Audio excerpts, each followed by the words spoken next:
ربنا يخليك يا رب.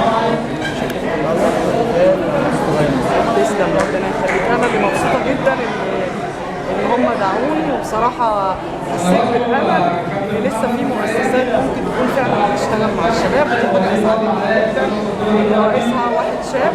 دي حاجه عجبتني بصراحه.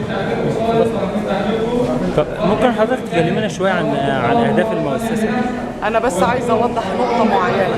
أنا لست مؤسسة ولا جمعية، إحنا حركة نسائية بحتة، ملهاش علاقة بالمؤسسات ولا الجمعيات، لأن أنا صراحة رافضة موضوع الجمعيات والمؤسسات. إحنا حركة نسائية شغالين من 2012. طيب نساء بلا حدود، عاوزين نعرف ايه هي النساء اللي بلا حدود؟ هو نساء بلا حدود. هل هي دعوه للتفتح؟ ليه لا، عاوزين نفهمها بس. هي بس نساء بلا حدود. أنا عايزة أقول للعالم العربي والعالم الأوروبي إن إحنا ستات مصر هنا من حقنا كمان إن أنا في يوم ما أبقى رئيسة وزراء، في يوم ما أبقى وزير الدفاع، في يوم ما أبقى رئيسة جمهورية.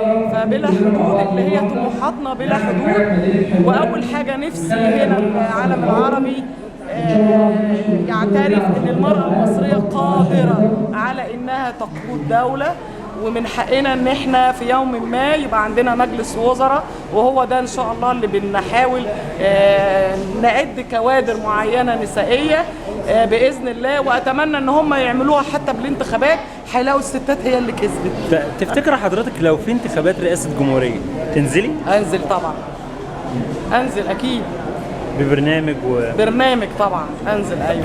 لا لو حضرتك يعني اتيح ليك الترشيح، اول حاجه في اهداف البرنامج ايه؟ تطهير الفساد. اول تطهير حاجه الفساد.